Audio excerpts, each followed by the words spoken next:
નમસ્કાર. આપ સૌનું ઘણા જ પ્રેમથી સન્માનથી સ્વાગત કરું છું.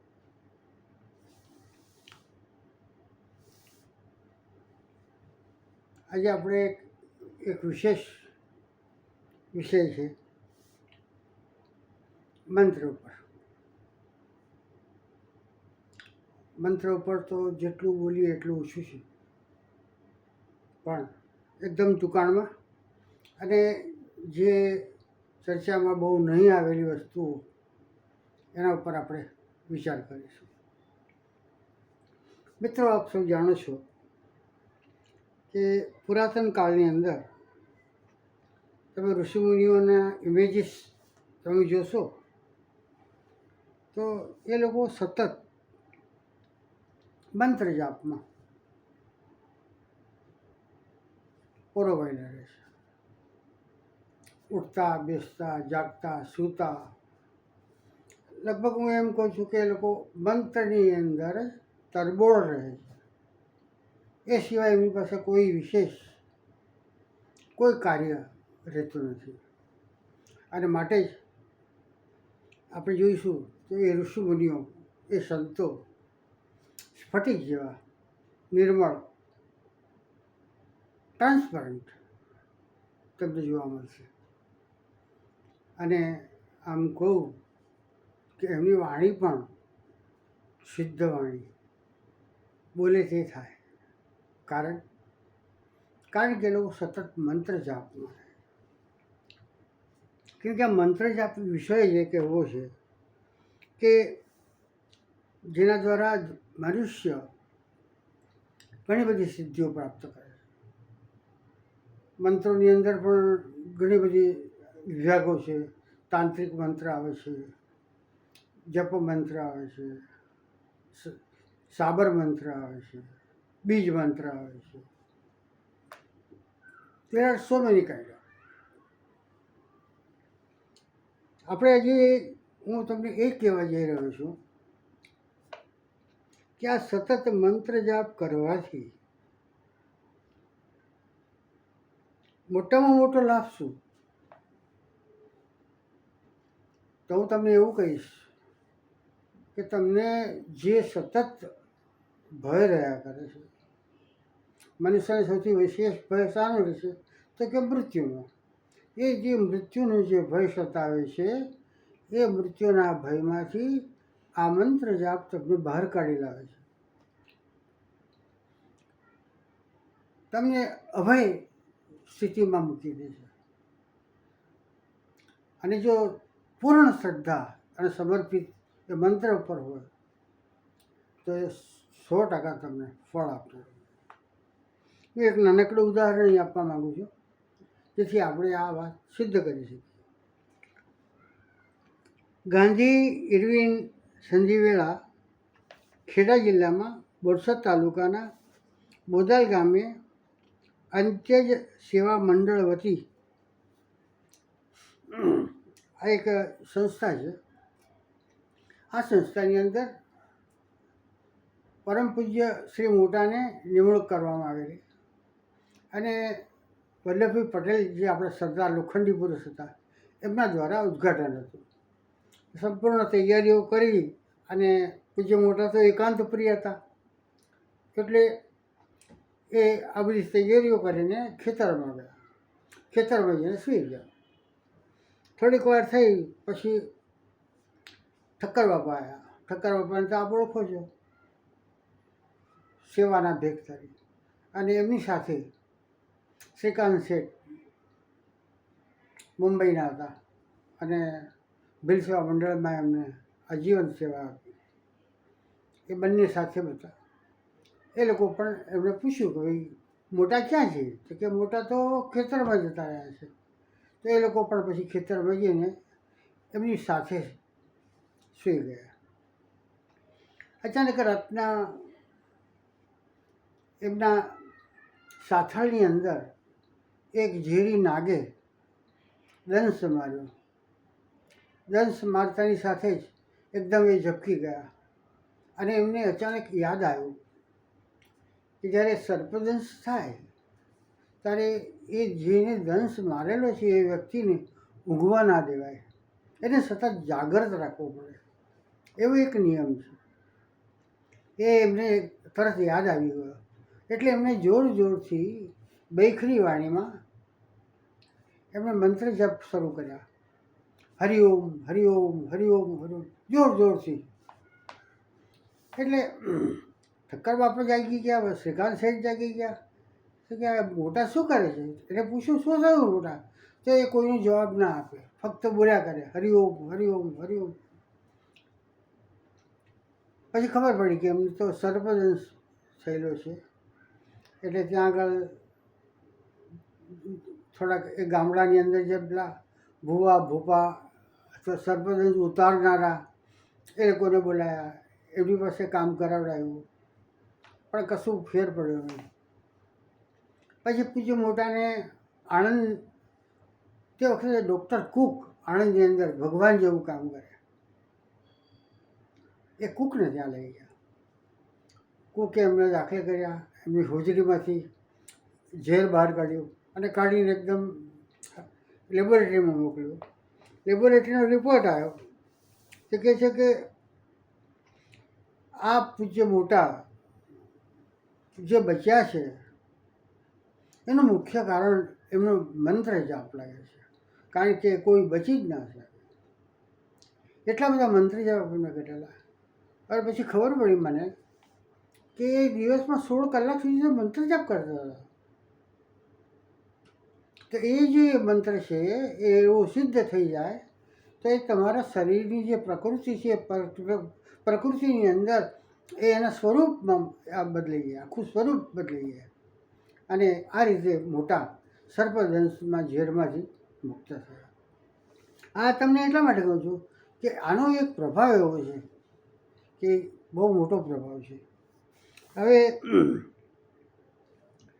કહેવાનું મારું એટલું જ તાત્પર્ય છે કે નામ જપનો કેટલો બધો પ્રભાવ દેહ ઉપર પડે છે એવું તમને કહેવા માગું છું. હવે પૂજ્ય શ્રી મોટા તમને જે આખી વાત કરી એના ઉપરથી તો એમને એવું લાગ્યું કે પછી એ પોતે સતત એકાંતમાં જ રહેવા લાગ્યા અને શેષ જીવન એકાંતમાં ગાળીને નામ જપમાં કાઢ્યું. હવે હું તમને જે કહેવા માગું છું મિત્રો કે એવું છે કે આ એક ઉદાહરણ એટલા માટે આપ્યું કે ઉદાહરણથી તમને ખબર પડે કે મંત્રનો શું પ્રભાવ છે. મંત્ર ફળ તુરંત ફળ આપનારું છે, આ એક મેઇન વસ્તુ છે. ઉદાહરણ બાબાજી ગણેશપુરીવાળા સ્વામી મુક્તાનંદ પરમ બોલતા હતા કે જો બોલેગા વો પાએગા. અને બીજું શું કે તમે આમ બોલો અને એનું ફળ તૈયારીમાં તમને મળી જાય, ઉધારે કશું રાખવાનું નહીં. એટલી સરસ વસ્તુ આ છે. અને બીજું ખાસ છે કે મૃત્યુ પર વિજય પ્રાપ્ત કરનાર છે આ મંત્ર. મંત્ર ઉપરથી બાબાજીએ તો ઘણી બધી વાતો કરી છે, એ પણ હું તમને ટૂંકાણમાં કહીશ. કે બાબાજી કહેતા કે ભાઈ મન સાથે જે વ્યવહાર બરાબર કરવો હોય, કારણ કે જે પણ કંઈ છે અડચણરૂપ એ આપણું મન છે. અને મન છે એ સંકલ્પ વિકલ્પ ને ચંચળ સતત રહેનારું છે. જો એને સ્થિર રાખવું હોય, એને શુદ્ધ અને પરમ પવિત્ર રાખવું હોય, સ્ફટિક જેવું નિર્મળ રાખવું હોય તો મંત્રનો આશ્રય લેવો પડે. અને તો જ તમે ધ્યાન કરી શકો. ધ્યાન જ જીવન છે. એટલા માટે પછી એ કોઈ પણ હોય, તમે તમારા વ્યવસાયમાં હો, ધ્યાનથી કામ કરો, સારું પરિણામ આવે. એટલા માટે કહું છું કે ઉત્તમ ઉપાય મંત્ર જાપનો છે. એનાથી શું થાય છે તો કહે છે કે મંત્ર એ સૂક્ષ્મ જગત છે, બાબાજી કહે છે, અને જેમાં શાંત સ્પંદનો ઉદ્ભવે છે. શાંત એ જો તમે જપ કરીને ઉઠશો તો તમારું મન ચૂપચાપ શાંત થઈ જશે, મનમાં શાંતિ લાગશે. હવે આ સ્પંદનો જે છે ઉઠે છે એ આપણે આત્માના છે. અને આત્મા નો જે સત્ય શબ્દ આપણું આખું એ દેહ એમાં મંત્રની અંદર તરબોળ કરી દઈએ ત્યારે એ આત્મા પાસે આપણે લઈ જાય છે, એના મય થઈ જાવ તો એ ધીરે ધીરે, કારણ કે એ શુદ્ધ પવિત્ર જે કંઈ તત્વો છે દેહમાં એ આત્મા છે, માટે એ એના સ્વરૂપમાં લઈ જવા માટે આપણે એના સ્વરૂપ જેવું બનવું પડે. એટલા માટે આ વાત કરી છે. હવે એ કહે છે કે મંત્ર જ્યારે એ અક્ષર બનાવે છે ને પછી એ શબ્દનું સ્વરૂપ પામે છે અને પછી એનાથી વાક્ય બને છે અને ત્યારબાદ એ લક્ષ્ય સુધી પહોંચાડે છે. જેમ કે આ ઓમ છે એ એને એ એને એ શરૂઆતમાં એ જે ઓમ છે એ બ્રહ્મ સ્વરૂપ છે અને પછી શબ્દ આવે છે નમઃ શિવાય. તો એ આખું એ બધા શબ્દોનો એક સમૂહ બન્યો કે ભાઈ ઓમ નમઃ શિવાય, તો એ મંત્ર બની ગયો. તો આ એનું સ્વરૂપ બતાવે છે. હવે તુકારામ મહારાજ પણ કહે છે કે મહાન જે સંત થઈ ગયા છે તે કહે કે જેની જીવા ઉપર જેવું રામનું નામ આવે છે ત્યારે એ મુક્તિ તુરંત તમારા હાથમાં હોય છે. આમ બોલો અને આમ તમારી મુક્તિ. એટલી સરસ વસ્તુ આની અંદર આપણને જોવા મળે છે. પછી ઘણા સંતોની અંદર આ વાત બોલવામાં આવે છે. મંત્ર એટલે જે સાધક એના ઉપર ધ્યાન કરે એને મુક્તિ આપે છે. આગળ હું તમને આ વાત કરી રહ્યો છું. અને અગ્નિ વગર આખા એ પર્વતને બાળી શકે છે કે એવો એક મંત્ર બોલવું, એ મંત્ર બોલવાથી તમારી સામે આખો જે પર્વત છે એને બાળી નાખવાની ક્ષમતા એ તમારા સમયના ઋષિમુનિઓ હતા. ઘણા બ્રાહ્મણો પણ એની સાધના કરતા હતા. અને પરીક્ષિત રાજાની જ્યારે વાત આવે છે ત્યારે હું એને એક શબ્દ આપું છું કે પરીક્ષિત રાજાએ જ્યારે એમના સર્પેષ્ઠી યજ્ઞ કરે છે અને બધા જે તક્ષક નાગ કાઢે છે એની અંદર એના જે પુત્રએ જે સર્પેષ્ઠી યજ્ઞ કરેલો પછી એક એક નાગ બધા ઉડી ઉડીને એ હવનમાં જાય છે. પછી એને બચાવવા માટે એ ઉપાય કરવામાં આવે છે. એ ઉપાયની અંદર પછી એક બ્રાહ્મણને ખૂબ પૈસા મળવાના હોય છે તે પરીક્ષિતને બચાવવા માટેનો પ્રયત્ન એ લોકો કરે છે. પછી એ શું કરે છે કે ભાઈ આ આવશે તો આ તો આપણને ઉલટું કામ થશે, એટલે ત્યાંથી એને એ તક્ષક નાગને એ જે રોકેલો છે એ બ્રાહ્મણને, એટલે એ પછી બચાવવા માટે એને પ્રયત્ન કરે છે. કહે છે કે ભાઈ તું મંત્ર જપથી કેવી રીતે તારું મંત્ર સફળ છે એ કેવી રીતે ખબર પડે? તો કહે છે કે એક ઝાડ પાસે લઈ જાય છે, ત્યાં આગળ એ મંત્રથી બાળે છે અને જેવો બાળી નાખે છે એટલે પેલો જે બ્રાહ્મણ છે એ મંત્રના પાણીને હાથમાં જળ લઈને એના પર છાંટે છે તો પાછું જે બળી ગયેલું આખું વૃક્ષ છે એ આખું એ લીલુંછમ પાછું થઈ જાય છે. એટલે પેલા વ્યક્તિને શ્રદ્ધા બેસી છે કે આ બ્રાહ્મણને તો બિલકુલ પરફેક્ટ માણસ છે, એને આમાં વિશ્વાસને શ્રદ્ધા કરવા જોઈએ. એટલે હું શું કહું છું કે ઘણા બધા મંત્રો એવા હતા કે જેનાથી એ મંત્રના અનુસંધાન કરીને એને સાધન બનાવીને અનેક લશ્કરોમાં અને જે યુદ્ધો લડાતા એનામાં વિજય પ્રાપ્ત કરે. આપણે એમાં પણ બતાવવામાં આવે છે કે ભાઈ એ કૂતરું બહુ ભસતું હતું, પછી બાણનું અનુસંધાન કરે છે અને કૂતરાના ઉપર એ બાણ છોડવામાં આવે છે તો એ વાગ્યા વગર, લોહી નીકળ્યા વગર એની જે ભૂસવાનો અવાજ આવતો હતો અને જેથી અશાંતિ થતી હતી તો એના પર એવું બાણ એને માર્યું કે લોહી પણ ના નીકળ્યો અને અવાજ પણ બંધ થયો. તો હું એવું કહેવા માગું કે અનેક ઘણા જાતના મંત્રો છે અને અનેક અનેક જગ્યાએ એનો ઉપયોગ કરવામાં આવે છે. તો અહીંયાથી આપણે જો એક છેલ્લે વાત કરીશું કે આ જે ઉપાય છે એ ઉપાય એવો છે કે મનુષ્ય એના ઉપર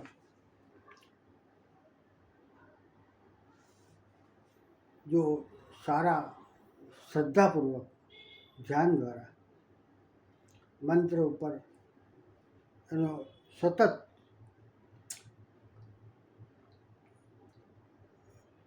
રોજ ડેલી એક ચોક્કસ સમય દ્વારા જેટલી શક્ય હોય તમારે શરીરની શક્તિ પ્રમાણે, ભાઈ હવે આપણે તો 18 કલાક 16 કલાક જપમાં બેસી નથી, આ વ્યવસાય કરવાનો છે, વૃદ્ધાશ્રમમાં રહેવાનું છે, આપણે રોજ દૈનિક કાર્યો કરવાના છે, તો જેટલું બને એટલું એના ઉપર આપણે કરી શકો છો. સારું, છેવટે કંઈ નહીં તો સૂતા વખતે પણ તો જ્યારે નામ જપ કરો તો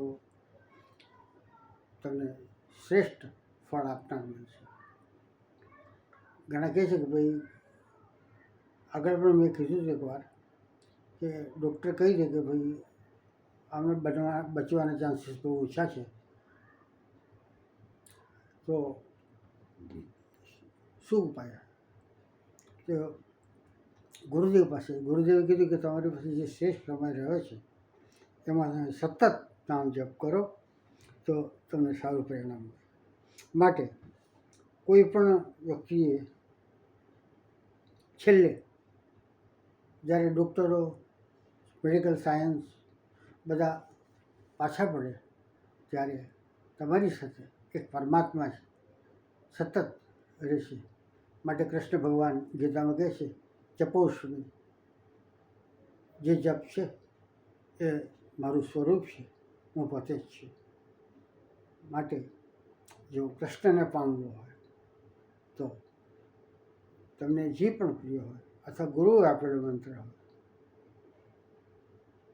સિદ્ધ મંત્ર જપવાનો. મને લાગે છે કે તમને આ વિડીયો પસંદ આવશે. પસંદ આવે તો લાઈક કરજો. તમે જુઓ છો બરાબર છે, પણ લાઈક પણ કરજો, કમેન્ટ પણ આપજો. અને જો નવા આવ્યા હો તો પ્લીઝ સબસ્ક્રાઈબ કરજો. એ સબસ્ક્રાઈબમાં જવાનું, એકલું સબસ્ક્રાઈબ નહીં કરવાનું, બેલ આઇકન દબાવજો અને ઓલ નોટિફિકેશન ક્લિક કરજો. સદગુરુનાથ મહારાજ.